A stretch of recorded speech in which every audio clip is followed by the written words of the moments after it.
Okay, सो बच्चा party will start with this chapter in history, that is nationalism in India. ठीक है, अभी nationalism in India हमने देखा कि नेशनलिज्म इन यूरोप क्या था भाई साहब। एक देश का संगठन हो रहा है, पीपल आर बेसिकली, तो आज जैसे अगर मैं बोलूं कि आप एक इंडियन है, will you be able to closely associate with it?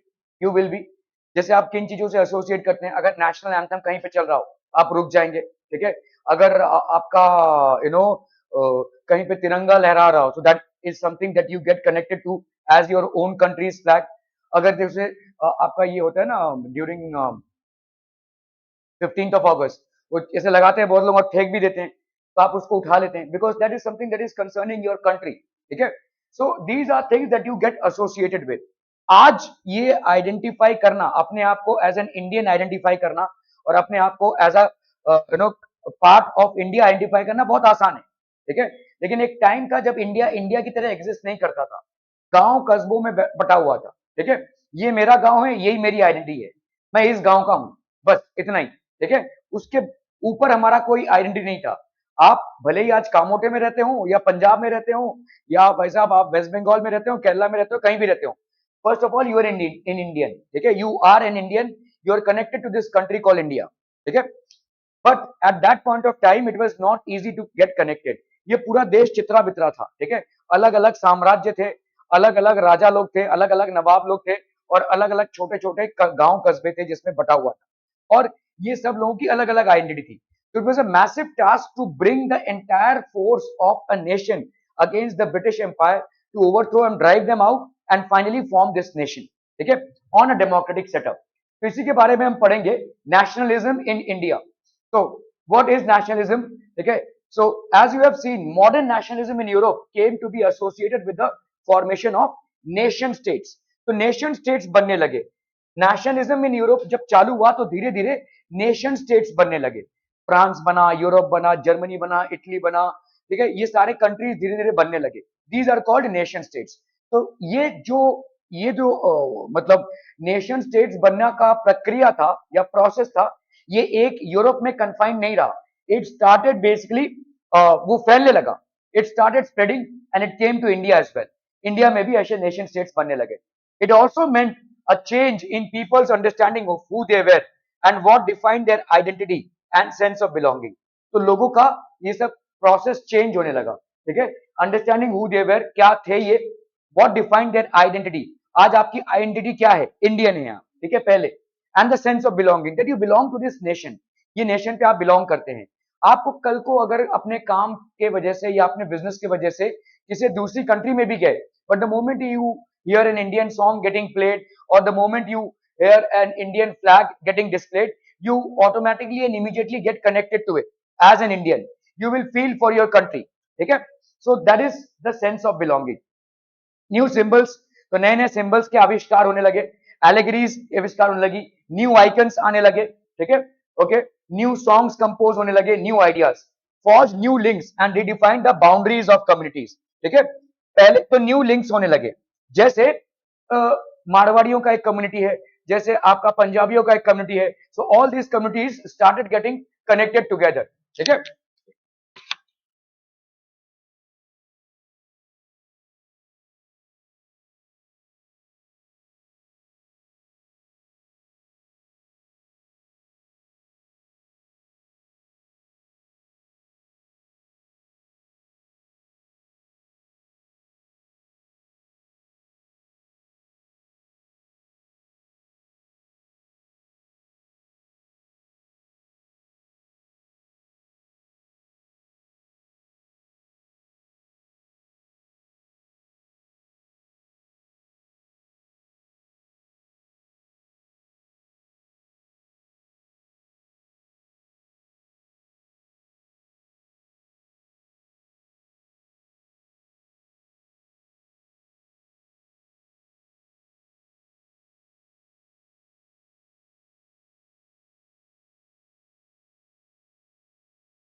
यहाँ पे क्या क्या होने लगे देखो, forge new links and redefine the boundaries of communities. तो कम्युनिटीज की बाउंड्रीज रीडिफाइन होने लगी। Okay, in most countries the making of this new national identity was a long process. ठीक है, how did this consciousness emerge in India? In India as in Vietnam and many other colonies, अलग अलग colonies में, the growth of modern nationalism is intimately connected to the anti-colonial movement। मतलब लोग देखो, अगर समझ लो आपकी किसी से लड़ाई हो रही है, आपने देखा रहेगा, रुक रुक रुक मैं रुक, ऐसे बोलते हैं लोग, है ना? क्यों, क्या करने के लिए बोलते हैं? और लोगों को बुलाने के लिए बोलते हैं, और लोग आएंगे तो और मिलके तुमको पीटेंगे या डराएंगे, जो भी है। तो यहाँ पे आप क्या दिखा रहे हैं? ताकत दिखा रहे हैं, है ना? आप खुद नहीं कर पा रहे तो और 10 लोगों को बुला रहे हैं। तो यहाँ पे जब नेशनल मूवमेंट हो रहा था, जब ब्रिटिशर्स आए थे, तब ये एक साथ हो गए ब्रिटिशर्स के साथ लड़ने के लिए। ठीक है, ताकत बना लिया इन्होंने लड़ने के लिए। तो कभी कभी क्या होता है कि किसी एक कॉमन कॉज को अपोज करने के लिए सब यूनाइट हो जाते हैं। ब्रिटिशर्स ने आके सबके ऊपर अत्याचार किया, ब्रिटिशर्स ने आकर सबको एक्सप्लॉइट किया, ब्रिटिशर्स ने जो भी किया उसके लिए सब लोग इंपैक्टेड हुए। So the entire nation stood up as a common cause against the Britishers. That's how the country started uniting. Otherwise अगर ब्रिटिशर्स नहीं आते तो शायद हमारा नेशन बनने के प्रोसेस में और देरी होता। It would have taken a longer time, क्योंकि eventually we were all fighting against each other. हम सब एक दूसरे के साथ लड़ ही रहे थे, चाहे मराठास का मुगल्स के साथ हो, चाहे आपका डेक्कन में नवाब्स के साथ हो, कुछ भी हो, सब आजू बाजू तो हम लड़ ही रहे थे। तो हम चित्र बितर ही थे, लेकिन शायद ब्रिटिशर्स को हमको एक कॉमन कॉज मिल गया, ये सबको एक्सप्लॉइट कर रहे हैं और ये सबके ऊपर अत्याचार करें, तो let's all unite against them. ठीक है, तो हमारे यहाँ पे नेशनलिज्म का प्रोसेस कैसे हुआ? हमारे यहाँ पे नेशनलिज्म का प्रोसेस अगेंस्ट कॉलोनियलिज्म हुआ। कॉलोनियलिज्म मतलब क्या होता है? Against the British empire, against the British colony. क्या ये समझ में आ रहा है? Are we clear on this one people? ठीक है, okay. So people began discovering their unity in the process of their struggle with colonialism.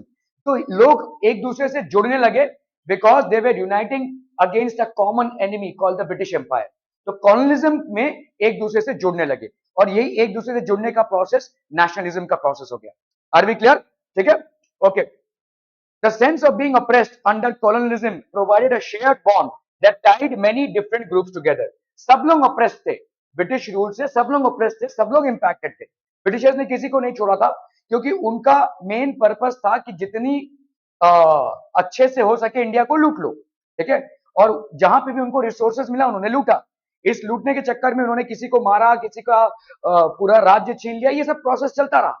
ठीक है, so the sense of being oppressed under colonialism provided a shared bond that tied many groups together।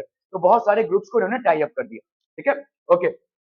Each class and group felt the effects of colonialism differently. Their experiences were varied. Their notions of freedom were not always the same. तो notions of freedom क्या था भाई साहब? Not always the same। ठीक है, सबका अलग अलग एक्सपीरियंस था। ठीक है, each class and group felt the effects of colonialism differently।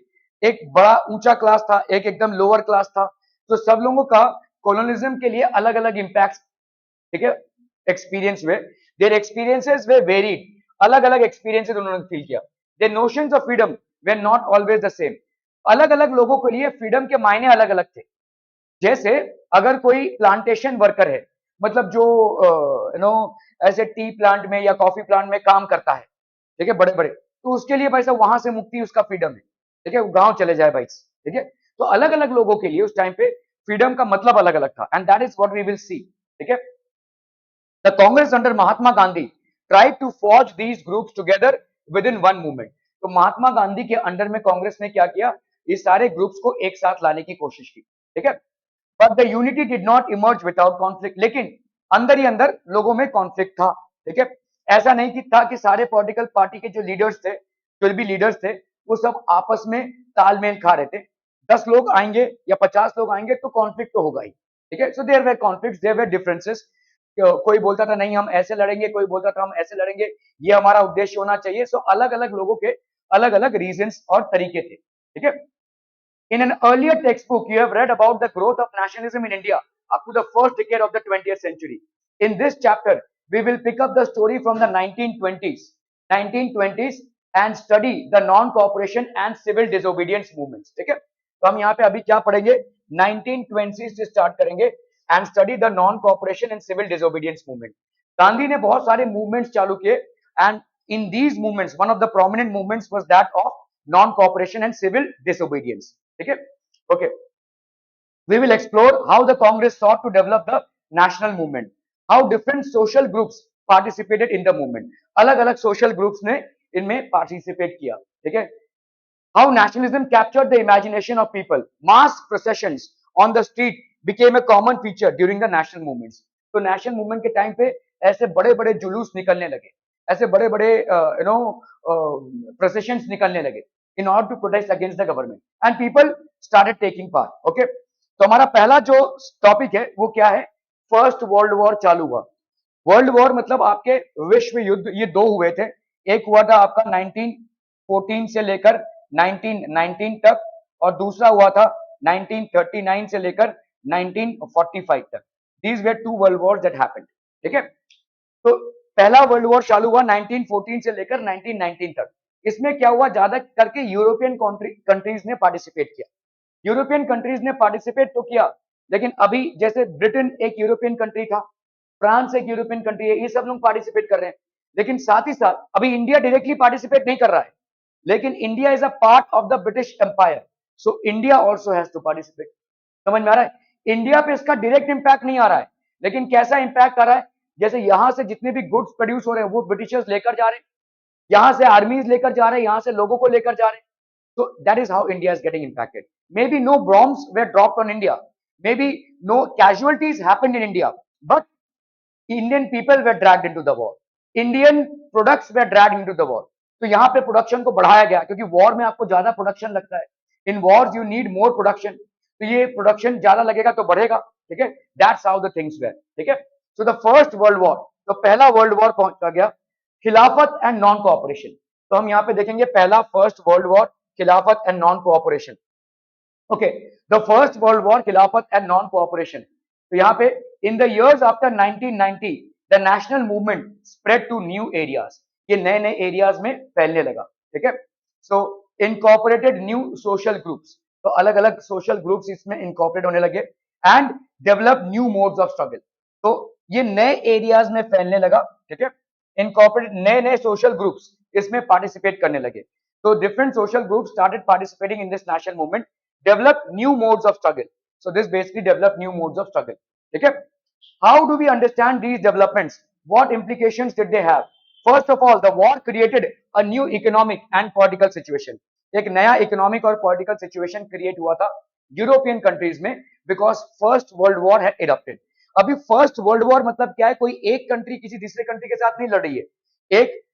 एक कंट्री का ग्रुप दूसरे कंट्री के ग्रुप के साथ लड़ रहा है.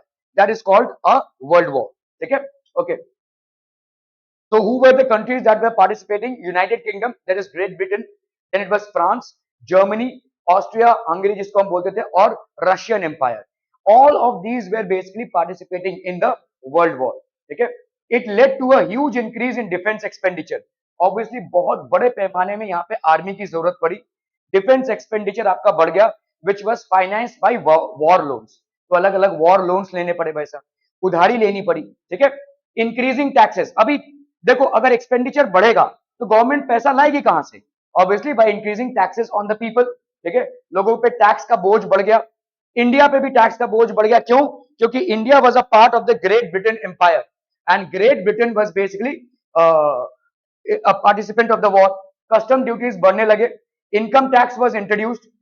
To the war prices increased, doubling between 1913 to 1918, leading to extreme hardships for the common people. Prices बढ़ गए. ठीक है. और क्या हो गया भाई साहब? आपका प्राइस डबल हो गया 1913 से 1918, leading to extreme hardship for the common people. Villages were called upon to supply soldiers and the forced recruitment in rural areas caused widespread anger. ठीक है. तो villages were, सारे villages से soldiers को उठाया जाने लगा, लोगों को उठाया जाने लगा and they were forcefully recruited as soldiers, क्योंकि बहुत बड़े पैमाने पे सोल्जर्स की जरूरत थी. ठीक है. ब्रिटिश आर्मी को बहुत बड़े पैमाने पे सोल्जर्स की जरूरत थी, इसीलिए फोर्सफुली विलेजेस से सोल्जर्स उठाए जाने लगे. फोर्स्ड रिक्रूटमेंट, आपकी इच्छा हो या ना हो, in rural areas caught widespread anger. किसी को भी उठाकर लेकर जा रहे हैं, आर्मी में भर्ती कर दे रहे हैं. ठीक है. तो ये लोगों में गुस्सा पैदा करने लगा. ठीक है.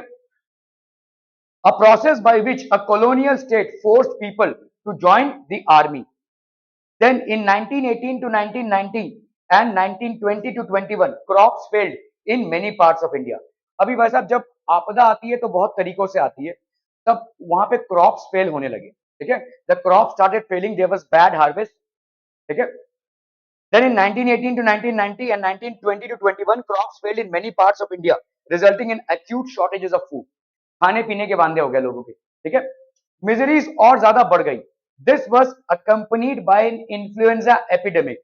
आप लोगों ने एक कोरोना एपिडेमिक देखा है, उस टाइम पे एक इन्फ्लुएंजा एपिडेमिक फैला, बहुत भारी तादाद में लोग बीमार पड़ने लगे और मरने लगे, ठीक है. खाने को नहीं था एक तो पहले, फिर फोर्स रिक्रूटमेंट था. According to the census of 1921 12 to 13 million people perished as a result of famines and epidemic. 12 to 13 million people, इतने लोग मारे गए, ठीक है, एपिडेमिक की वजह से. People hope that their hardships would end after the war was over. सब लोगों को लगा यार ले देकर ये वॉर अगर खत्म हो तो हमारी दुख भरी कहानी भी खत्म होगी, लेकिन ऐसा नहीं हुआ, ठीक है. So what happened? But that did not happen. At this stage, a new leader appeared and suggested a new mode of struggle. और अब गांधी जी की एंट्री होती है, ठीक है. So a new leader appeared and he suggested a new method of revolution, ठीक है. एक नया मेथड इन्होंने बोला, ठीक है, द आइडिया ऑफ सत्याग्रह, ठीक है. Mahatma Gandhi returned to India. As you know, he had come from South Africa, where he had successfully fought the racist regime with a novel method of mass agitation, which he had called satyagraha. तो इनका main लड़ने का तरीका क्या था? सत्याग्रह. सत्याग्रह मतलब protest करना, ठीक है. बहुत मास स्केल में किसी चीज के बारे में जब आप प्रोटेस्ट करते हैं तो उसको अपन बोलते हैं सत्याग्रह, ठीक है. So it come from South Africa. ये साउथ अफ्रीका से आए थे, where he had successfully fought the racist regime. उन्होंने रेसिस्ट रेजिम के साथ लड़ाई की थी with a novel method of mass agitation, और ये सत्याग्रह हुआ. The idea of satyagraha emphasise the power of truth and the need to search for truth. It suggested that if the cause was true, the struggle was against injustice, then physical force was not necessary to fight the oppressor. ठीक है. अगर भाई साहब cause आपका true है, ठीक है, if the cause was true and the struggle was against injustice, अगर कॉज ट्रू है और स्ट्रगल अगेंस्ट इनजस्टिस है, then physical force was not necessary to fight. Without seeking vengeance or being aggressive, a satyagrahi could win the battle through non-violence. ठीक है. तो इनके हिसाब से सत्याग्रही जो है वो विदाउट बदला लिए हुए या विदाउट मारा मारी या खून खराबा किए हुए सत्याग्रह से ही वो बैटल जीत सकता है, ठीक है. He can actually conquer the battle. This could be done appealing to the conscience of the oppressor. मतलब हम इतना ज्यादा प्रोटेस्ट करेंगे और इतने आराम से करेंगे कि कॉन्साइंस ऑफ द ऑप्रेसर. तूने बिल्कुल भी तैयारी नहीं की है ना, क्योंकि बाकी सब लिख रहे हैं तेरे को छोड़ के. आरब नहीं हो गया क्या? कितना मिलेगा? तू वहां पे लिख के बताना मेरे को कितना मिलेगा.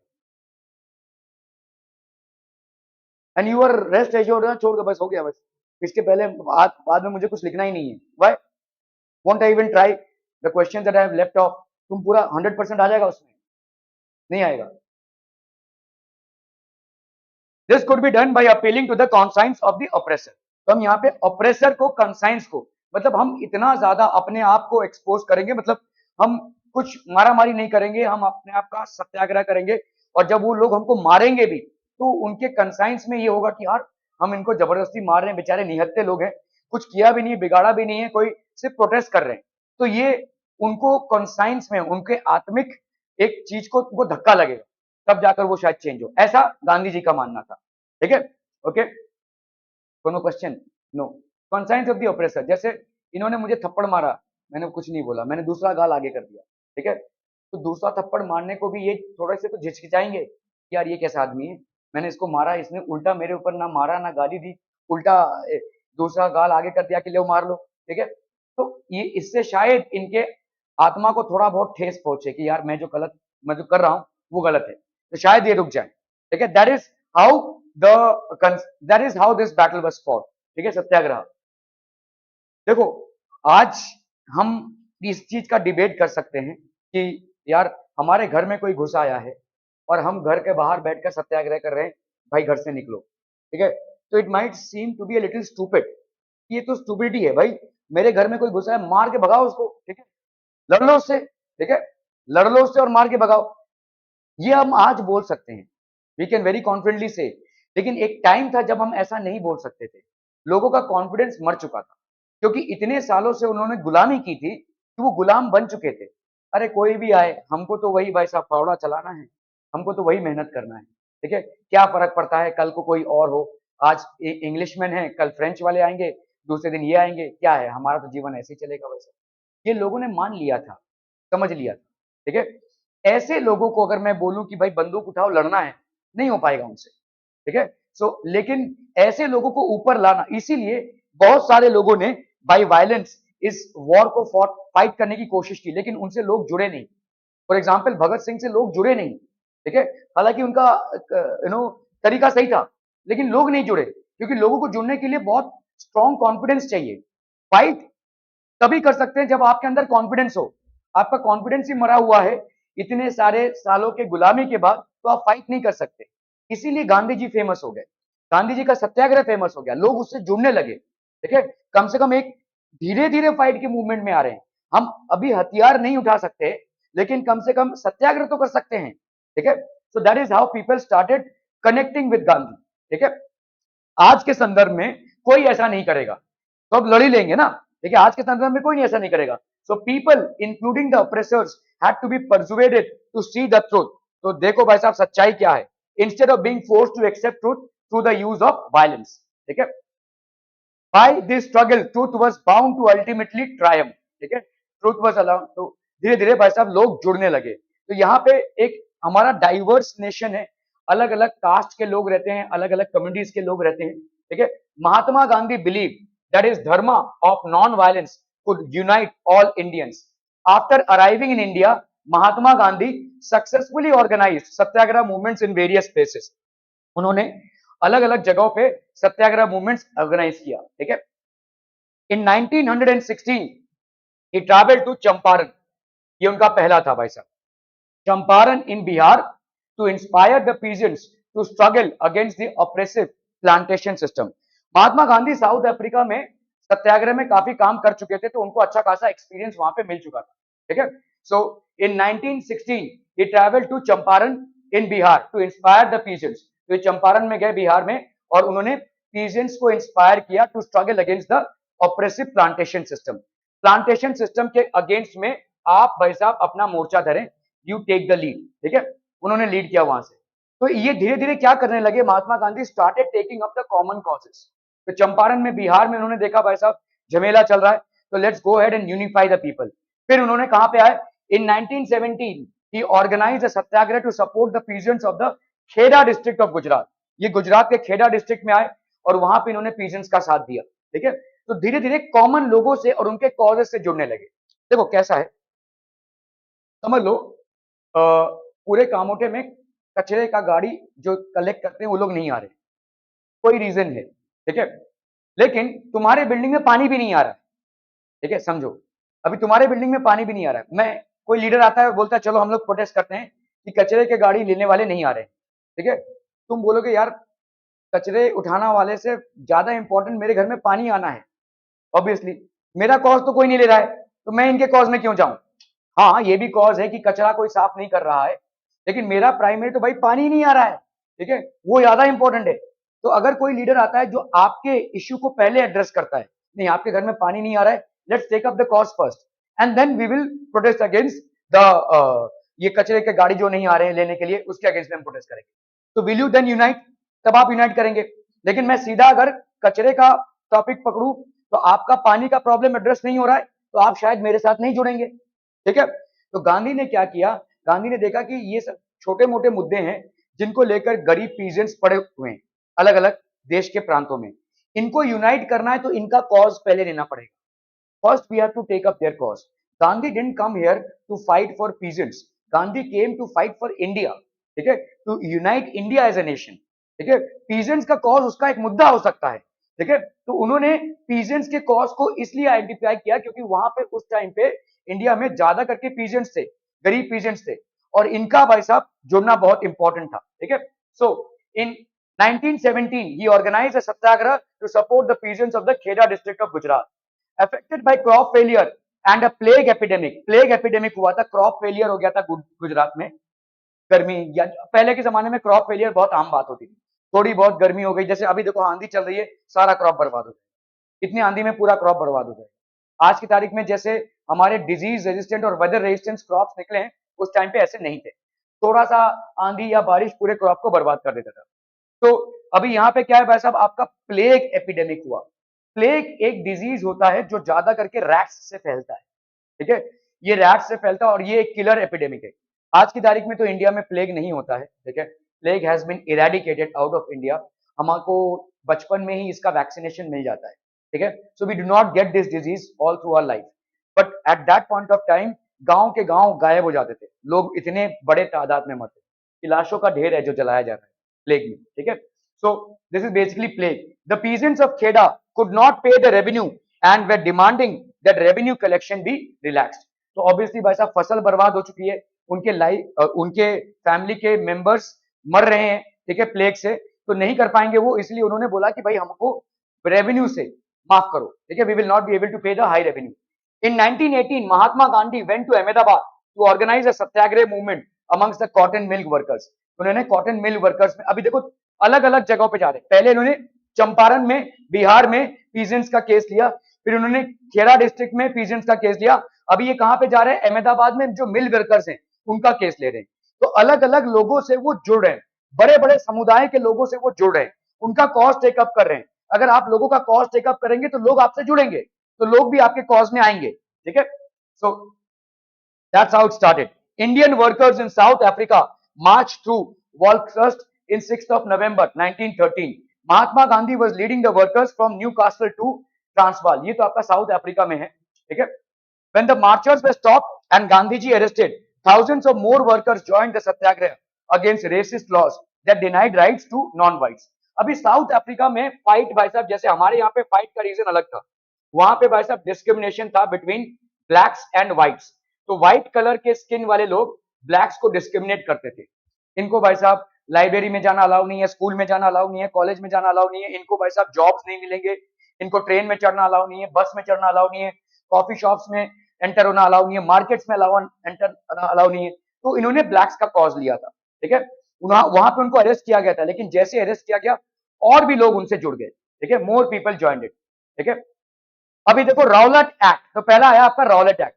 Emboldened with his success, Gandhiji in 1919 decided to launch a nationwide satyagraha against the proposed Rowlatt Act. तो ब्रिटिशर्स ने एक एक्ट पास करने की कोशिश की जिसका नाम था रॉलेट एक्ट, और गांधी जी को उस टाइम पे सक्सेस मिल रहा था, लोग उनसे जुड़ रहे थे, लोग उनके सत्याग्रह मूवमेंट से सब लोग यूनाइट हो रहे थे। तो उन्होंने मतलब ये सक्सेस को साथ में लिया और बोला कि let's protest against the Rowlatt Act. अभी रॉलेट एक्ट होता क्या है, ठीक है।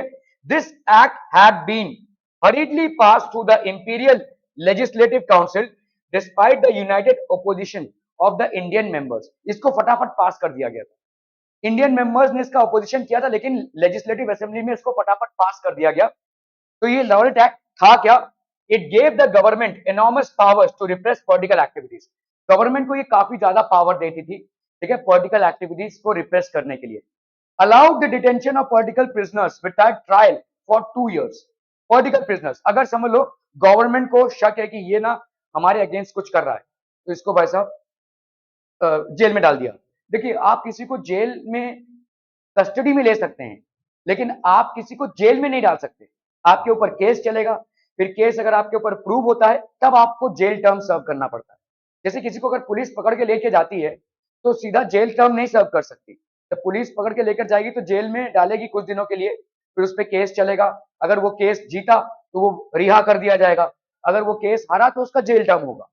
लेकिन यहाँ पे इस एक्ट के तहत अगर गवर्नमेंट को या पुलिस को किसी के ऊपर शक है तो उसको डायरेक्टली अरेस्ट करके 2 साल के लिए विदाउट ट्रायल जेल में डाल दिया। ऐसा था रॉलेट एक्ट, ठीक है। So allowed detention of political prisoners without trial for 2 years, इसको लिख लीजिए, रॉलेट एक्ट।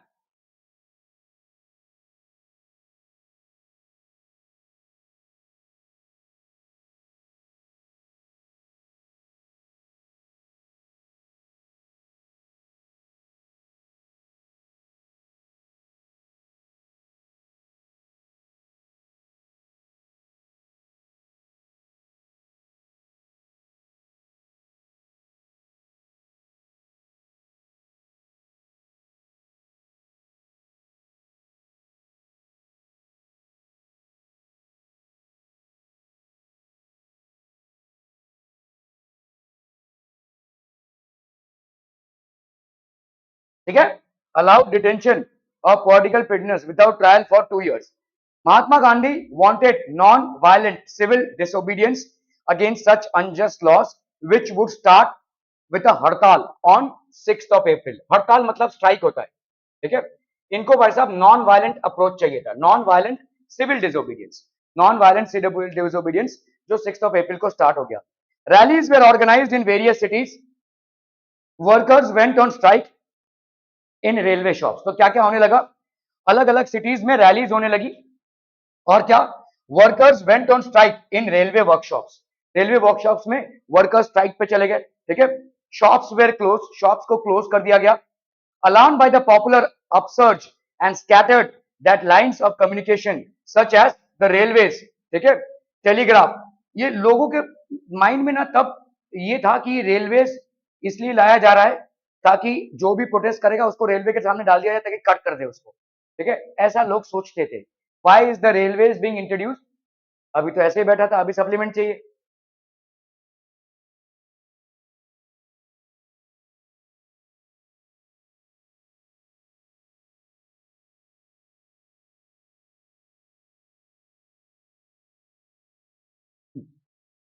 तो बात करें, तो अभी क्या हो गया भाई साहब आपका रेलवेज, तो लोग सोचने लगे रेलवेज को इंट्रोड्यूस इसलिए किया जाए ताकि मास नंबर्स में हमको मारा जा सके, जो भी गवर्नमेंट के अगेंस्ट जाएगा उसको ऐसे लाइन से बिठा दिया जाएगा और ट्रेन आगे कट कर देगा, ठीक है।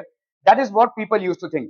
टेलीग्राफ में भी लोगों का ऐसा ही, टेलीग्राफ उस टाइम पे जैसे हम एसएमएस वगैरह करते हैं ना, तो टेलीग्राफ उस तरीके का मैसेजेस कन्वे करता था, इसमें टिक टिक टिक टिक टिक टिक ऐसे बोलते थे, तो अलग कोड होता था, उस तरह भाई साहब वो मैसेज जाता था, वो वाइब्रेशन ट्रेवल करता था, ठीक है, would be disrupted. Okay, the British administration decided to clamp down on nationalists. इन्होंने बोला कि nationalist को हम, तो इन लोगों ने disrupt किया इसको, तो clamp down on local leaders। तो ब्रिटिश ने क्या किया, लोकल लीडर्स जितने भी थे इस नेशनल मूवमेंट के, ठीक है, they were arrested from Amritsar and Mahatma Gandhi was barred from entering Delhi, ठीक है, उनको वैसा प्रतिबंध लगा दिया गया कि महात्मा गांधी दिल्ली में एंटर नहीं कर सकते। लोकल लीडर्स को उठाया जाने लगा, ठीक है, local leaders were picked up from Amritsar and Mahatma Gandhi was barred from entering Delhi. Delhi में एंटर होने से उनको प्रतिबंध लगा दिया गया, ठीक है।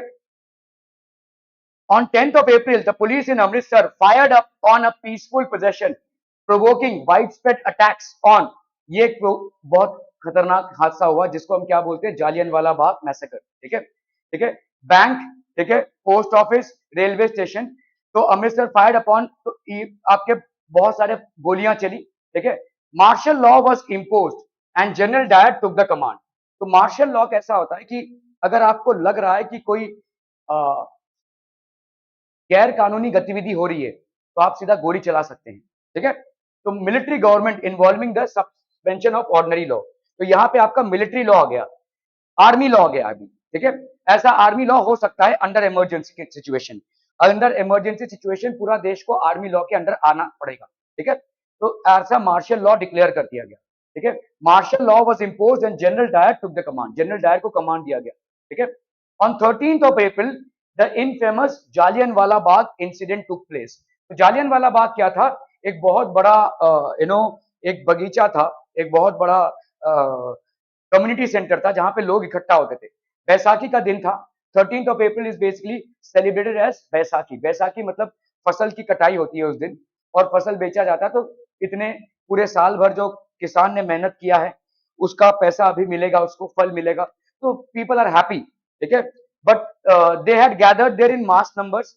तो जनरल डायर और उस पूरे पूरे बगीचे का या उस पूरे गार्डन का एक ही आउटलेट था, एक ही गेट था। जनरल डायर अपनी आर्मी के साथ उधर घुसे और उन्होंने गेट को लॉक कर दिया, मतलब भागने का रास्ता बंद कर दिया और अंधाधुंध गोलियां चलाई। इसमें ज्यादा करके औरतें मारे गए और बच्चे मारे गए, ठीक है। तो मतलब और निहत्थे लोग थे, ये वहां पे इकट्ठा हुए थे टू सेलिब्रेट बैसाखी। ऑब्वियसली अभी लोग अगर इकट्ठा होते हैं तो देश में क्या पॉलिटिक्स में चल रहा है तो इसकी चर्चा तो होगी, ठीक है। लेकिन जलियनवाला बाग में बहुत ही निर्मम हत्या की गई, ठीक है। ये निहत्थे लोग थे, ये कोई अपना आर्म्स और एम्युनिशन लेकर नहीं आए थे, ठीक है। ये तो ऐसे ही सेलिब्रेट करने आए थे और इनको मार दिया गया। वहां पे एक कुआं था, उस कुएं में काफी लोगों ने आत्महत्या की। कहां जाएंगे, क्योंकि जाने का रास्ता नहीं है, सिर्फ गोलियां चल रही हैं और ये गोली चलाने वाले भी गधे इंडियंस ही थे, ठीक है, ये इंडियंस ही थे जो गोलियां चला रहे थे। ये सिर्फ ब्रिटिशर्स के फोर्स में थे, लेकिन इनको गोली चलाने वाला तो गोली चला रहे थे।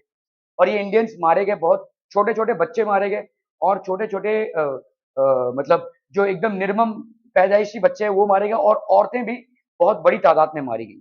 बहुत ही बुरा इंसिडेंट था, और इस इंसिडेंट ने पूरे देश को हिला दिया।